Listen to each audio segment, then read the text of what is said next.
Aladdin and the Wonderful Lamp. There once lived a poor tailor, who had a son called Aladdin, a careless, idle boy who would do nothing but play ball all day long in the streets with little idle boys like himself.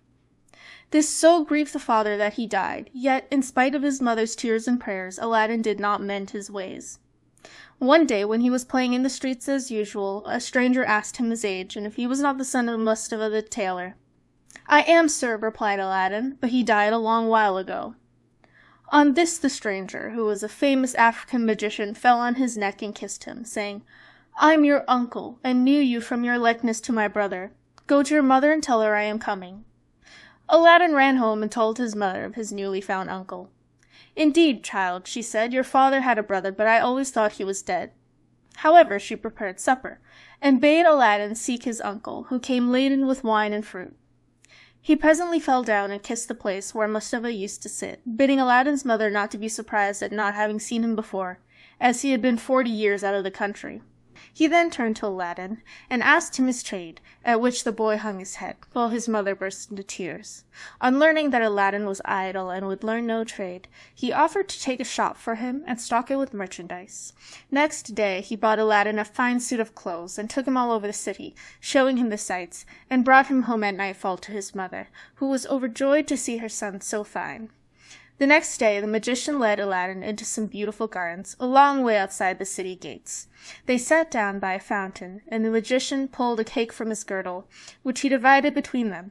They then journeyed onward till they almost reached the mountains. Aladdin was so tired that he begged to go back, but the magician beguiled him with pleasant stories, and led him on in spite of himself. At last they came to 2 mountains divided by a narrow valley.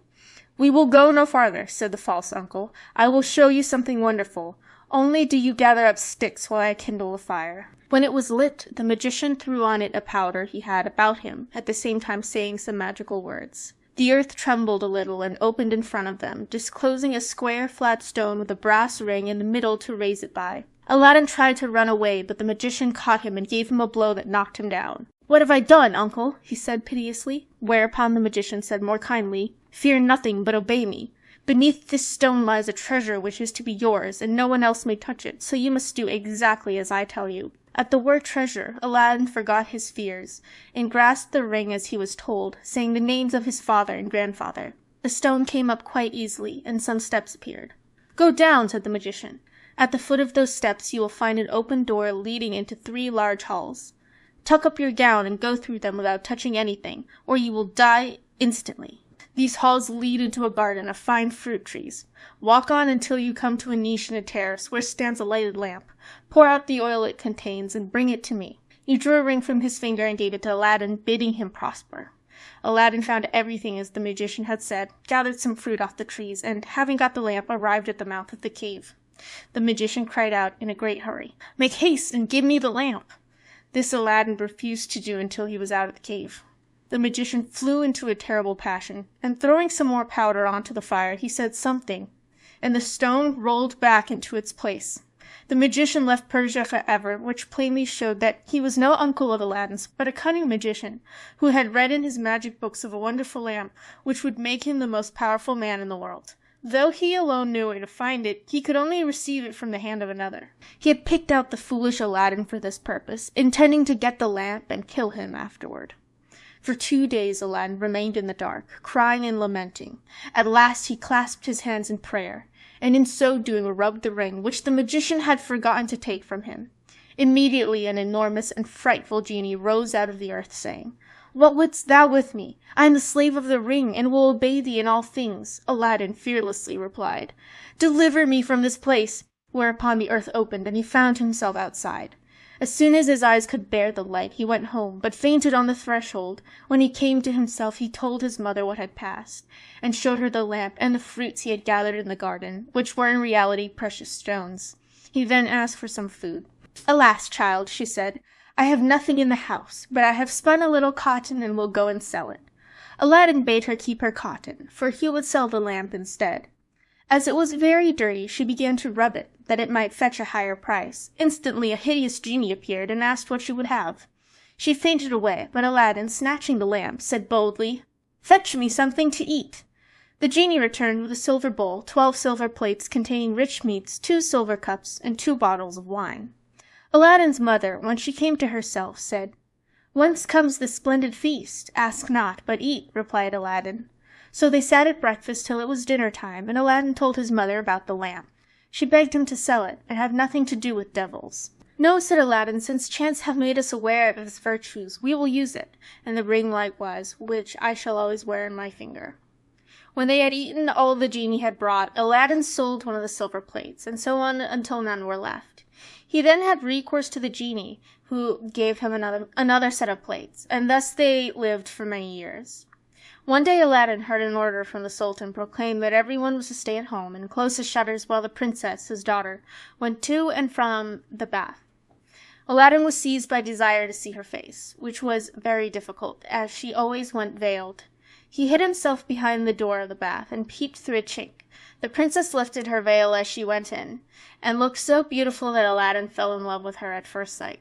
He went home so changed that his mother was frightened. He told her he loved the princess so deeply that he could not live without her, and meant to ask her in marriage of her father. His mother, on hearing this, burst out laughing, but Aladdin at last prevailed upon her to go before the Sultan and carry his request. She fetched a napkin and laid in it the magic fruits from the enchanted garden, which sparkled and shone like the most beautiful jewels. She took these with her to please the Sultan, and set out, trusting in the lamp. The Grand Vizier and the Lords of Council had just gone in as she entered the hall and placed herself in front of the Sultan. He, however, took no notice of her. She went every day for a week, and stood in the same place. When the council broke up on the 6th day, the Sultan said to his Vizier, "I see a certain woman in the audience chamber every day carrying something in a napkin. Call her next time, that I may find out what she wants." Next day, at a sign from the Vizier, she went up to the foot of the throne and remained kneeling till the Sultan said to her, "Rise, good woman, and tell me what you want." She hesitated, so the Sultan sent away all but the Vizier and bade her speak frankly, promising to forgive her beforehand for anything she might say. She then told him of her son's violent love for the princess. "I prayed him to forget her," she said, "but in vain. He threatened to do some desperate deed if I refused to go and ask your majesty for the hand of the princess. Now I pray you to forgive not me alone, but my son Aladdin." The Sultan asked her kindly what she had in the napkin, whereupon she unfolded the jewels and presented them. He was thunderstruck, and turning to the Vizier said, "What sayest thou? Ought I not to bestow the princess on one who values her at such a price?" The Vizier, who wanted her for his own son, begged the Sultan to withhold her for 3 months, in the course of which he hoped his son would contrive to make him a richer present. The Sultan granted this, and told Aladdin's mother that, though he consented to the marriage, she must not appear before him again for 3 months. Aladdin waited patiently for nearly 3 months, but after 2 had elapsed, his mother, going into the city to buy oil, found everyone rejoicing, and asked what was going on. "Do you not know," was the answer, "that the son of the Grand Vizier is to marry the Sultan's daughter tonight?" Breathless, she ran and told Aladdin, who was overwhelmed at first, but presently bethought him of the lamp. He rubbed it, and the genie appeared, saying, "What is thy will?" Aladdin replied, "The Sultan, as thou knowest, has broken his promise to me, and the Vizier's son is to have the princess. My command is that tonight you bring hither the bride and bridegroom." "Master, I obey," said the genie. Aladdin then went to his chamber, where, sure enough, at midnight the genie transported the bed containing the Vizier's son and the princess. "Take this new married man," he said, "and put him outside in the cold, and return at daybreak." Whereupon the genie took the Vizier's son out of bed, leaving Aladdin with the princess. "Fear nothing," Aladdin said to her. "You are my wife, promised to me by your unjust father, and no harm shall come to you." The princess was too frightened to speak, and passed the most miserable night of her life, while Aladdin lay down beside her and slept soundly.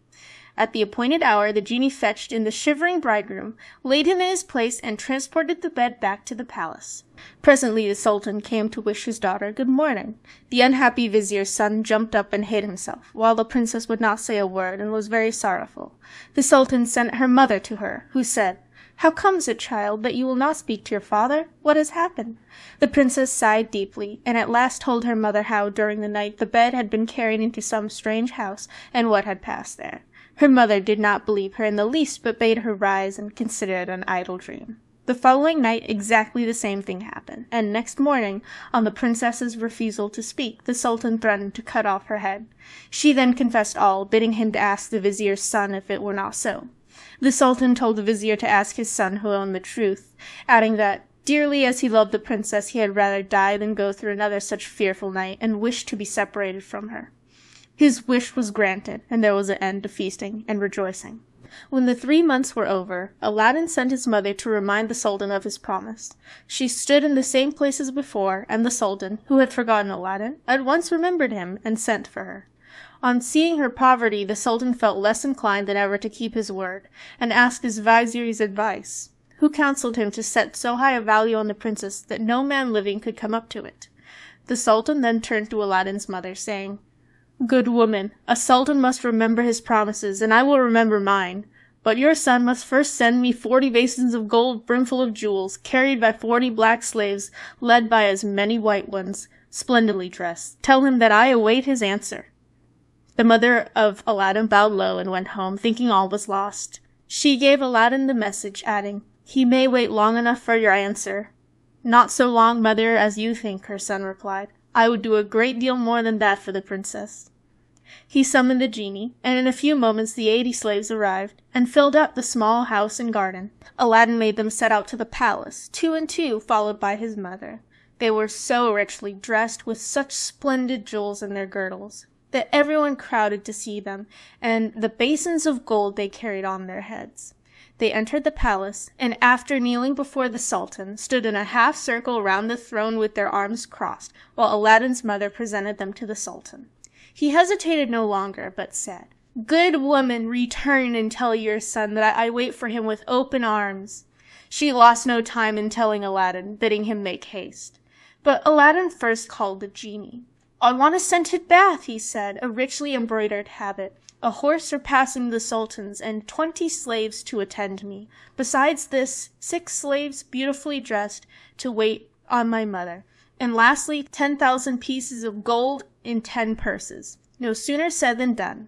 Aladdin mounted his horse and passed through the streets, the slaves strewing gold as they went.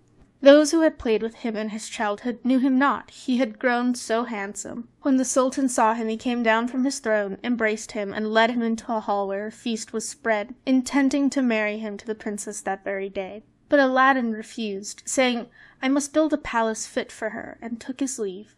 Once home, he said to the genie, "Build me a palace of the finest marble, set with jasper, agate, and other precious stones. In the middle you shall build me a large hall with a dome, its 4 walls of massy gold and silver, each having 6 windows, whose lattices, all except one which is to be left unfinished, must be set with diamonds and rubies. There must be stables and horses and grooms and slaves. Go and see about it." The palace was finished by the next day, and the genie carried him there and showed him all his orders, faithfully carried out, even to the laying of a velvet carpet from Aladdin's palace to the sultan's. Aladdin's mother then dressed herself carefully and walked to the palace with her slaves, while he followed her on horseback. The sultan sent musicians with trumpets and cymbals to meet them, so that the air resounded with music and cheers. She was taken to the princess, who saluted her and treated her with great honor. At night the princess said good-bye to her father and set out on the carpet for Aladdin's palace, with his mother at her side and followed by the 100 slaves. She was charmed at the sight of Aladdin, who ran to receive her. "Princess," he said, "blame your beauty for my boldness if I have displeased you." She told him that, having seen him, she willingly obeyed her father in this matter. After the wedding had taken place, Aladdin led her into the hall, where a feast was spread, and she supped with him, after which they danced till midnight. Next day, Aladdin invited the sultan to see the palace. On entering the hall with the 24 windows, with their rubies, diamonds, and emeralds, he cried, "It is a world's wonder. There is only one thing that surprises me." "Was it by accident that one window was left unfinished?" "No, sir, by design," returned Aladdin. "I wished your majesty to have the glory of finishing this palace." The sultan was pleased, and sent for the best jewelers in the city. He showed them the unfinished window, and bade them fit it up like the others. "Sir," replied their spokesman, "we cannot find jewels enough." The sultan had his own fetched, which they soon used, but to no purpose, for in a month's time the work was not half done. Aladdin, knowing that their task was vain, bade them undo their work and carry the jewels back, and the genie finished the window at his command. The sultan was surprised to receive his jewels again, and visited Aladdin, who showed him the window finish. The Sultan embraced him, the envious vizier meanwhile hinting that it was the work of enchantment. Aladdin had won the hearts of the people by his gentle bearing. He was made captain of the Sultan's armies, and won several battles for him, but remained modest and courteous as before, and lived thus in peace and content for several years. But far away in Africa, the magician remembered Aladdin, and by his magic arts discovered that Aladdin, instead of perishing miserably in the cave, had escaped, and had married a princess with whom he was living in great honor and wealth. He knew that the poor tailor's son could only have accomplished this by means of the lamp, and traveled night and day until he reached the capital of China, bent on Aladdin's ruin. As he passed through the town, he heard people talking everywhere about a marvelous palace. "Forgive my ignorance," he asked. "What is this palace you speak of?" "Have you not heard of Prince Aladdin's palace?" was the reply, "the greatest wonder of the world?" "I will direct you if you have a mind to see it." The magician thanked him who spoke, and having seen the palace, knew that it had been raised by the genie of the lamp, and became half mad with rage. He determined to get hold of the lamp, and again plunge Aladdin into the deepest poverty. Unluckily, Aladdin had gone a-hunting for 8 days, which gave the magician plenty of time. He bought a dozen copper lamps, put them into a basket, and went to the palace crying, "New lamps for old!" followed by a jeering crowd. The princess, sitting in the hall of 24 windows, sent a slave to find out what the noise was about, who came back laughing, so that the princess scolded her. "Madam," replied the slave, "who can help laughing to see an old fool offering to exchange fine new lamps for old ones?" Another slave, hearing this, said, "There is an old one on the cornice there which he can have." Now this was the magic lamp which Aladdin had left there, as he could not take it out hunting with him. The princess, not knowing its value, laughingly bade the slave take it and make the exchange. She went and said to the magician, "Give me a new lamp for this." He snatched it and bade the slave take her choice, amid the jeers of the crowd. Little he cared, but left off trying his lamps, and went out of the city gates to a lonely place, where he remained till nightfall, when he pulled out the lamp and rubbed it. The genie appeared, and at the magician's command carried him, together with the palace and the princess in it, to a lonely place in Africa. Next morning the Sultan looked out of the window toward Aladdin's palace and rubbed his eyes, for it was gone. He sent for the vizier and asked what had become of the palace. The vizier looked out too, and was lost in astonishment. He again put it down to enchantment, and this time the Sultan believed him, and sent 30 men on horseback to fetch Aladdin in chains.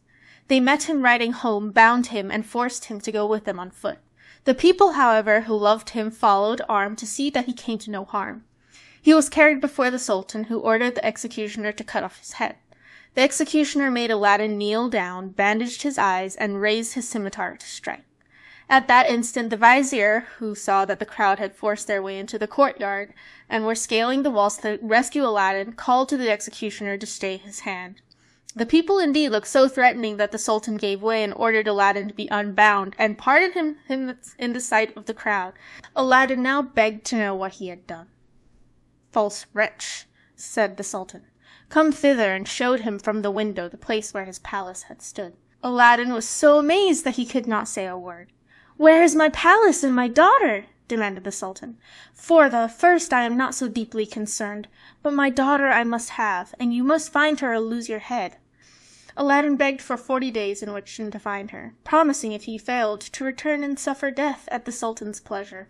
His prayer was granted, and he went forth sadly from the Sultan's presence. For 3 days he wandered about like a madman, asking everyone what had become of his palace, but they only laughed and pitied him. He came to the banks of a river, and knelt down to say his prayers before throwing himself in. In so doing, he rubbed the magic ring he still wore. The genie he had seen in the cave appeared, and asked his will. "Save my life, genie," said Aladdin. "Bring my palace back." "That is not in my power," said the genie. "I am only the slave of the ring. You must ask him of the lamp." "Even so," said Aladdin, "but thou canst take me to the palace, and set me down under my dear wife's window." He at once found himself in Africa, under the window of the princess, and fell asleep out of sheer weariness. He was awakened by the singing of the birds, and his heart was lighter. He saw plainly that all his misfortunes were owing to the loss of the lamp, and vainly wondered who had robbed him of it. That morning the princess rose earlier than she had done since she had been carried into Africa by the magician, whose company she was forced to endure once a day. She, however, treated him so harshly that he dared not live there altogether.